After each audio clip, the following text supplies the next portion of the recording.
Either. The last few days, I've had some clients, and we kind of came down to a lot of same situation of being the difference in the challenge between being a people pleaser and finding where that limit and when it crosses over, and then you stop being happy, right? Because there's a price to pay if you always give without putting a limit, and then you overtaxed, you feel resentment, you feel upset about it, and you're just really overstretched, and you're feeling just worn out or just like depleted eventually.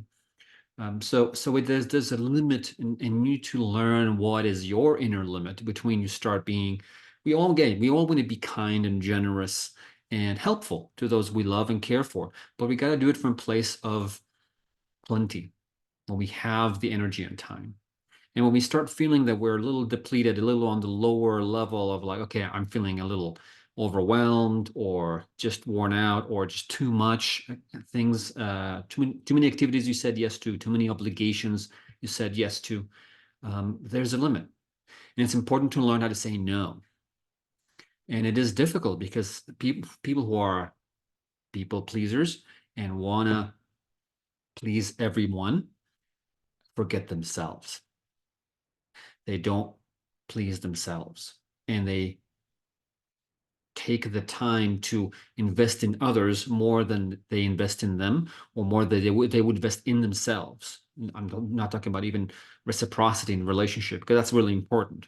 But it's important to find that place of like, you know what, I can't do this. Saying no, not because I don't like you, not because I don't care about you, because you know what, I'm just a little overstretched, overwhelmed, and I just can't do that right now. I just don't have enough time, don't have enough energy, don't have enough just inner space to give right now. And it's okay to be in that space sometimes. Now, where's the challenge here? What is the deeper energetic part of it, which is the part of it in which you feel obliged or obligated to give without really wanting to.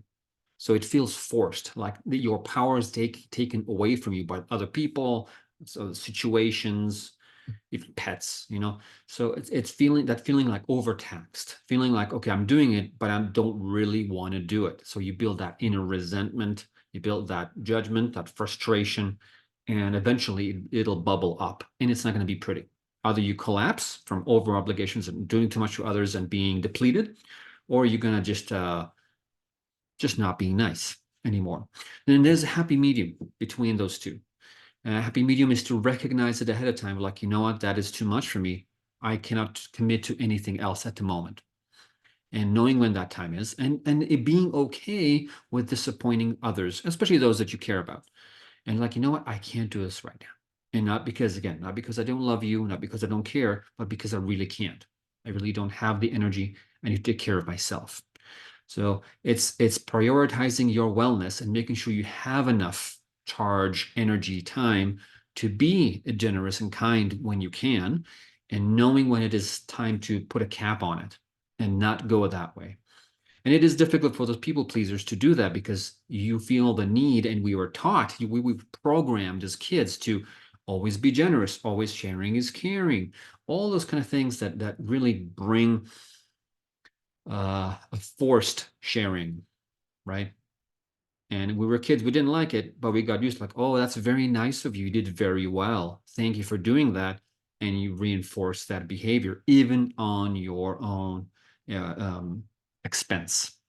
So it's important to learn what is the limit and pulling it back. Yes, we were taught to be kind and generous, but again, it's important not to do it on your own and not give your power away without consideration, giving that power to other people, other situations, work, whatever it is. So knowing where that limit is and not getting over it, because otherwise you will lose your own happiness. You make other people happy, but you're not going to be happy. So you got to choose. Okay, you got to put a limit to things and put that little inner barometer compass of one is too much, one is not enough, and knowing that if it's a real good relationship, it'll survive that. Sometimes you can't, and that's okay. If it's a good relationship that has reciprocity in it and people care and care about you, it'll be fine. Okay, because it's important to recognize too that some of those relationships they're just takers.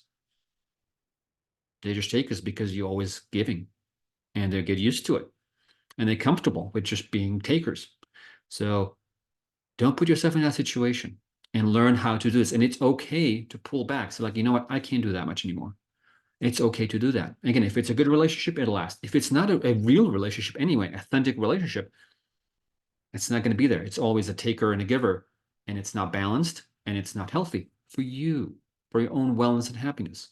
So recognize those things. To take a little time now to think about that. Where in my life, what relationships, either personal relationship, family, friends, um, partner, or more professional relationships, where do you do that? And where do you, and then that resentment starts to build, or that frustration, or that feeling of overwhelmed, of I'm too booked, too much giving to others, and then staying depleted. So this is a good lesson in self-management, self-mastery, and don't worry. If it's a good relationship, it will last. If it's not a good relationship, don't need to hold on to it. Okay? So be well, take care, and be happy. Learn to be in balance. Thank you.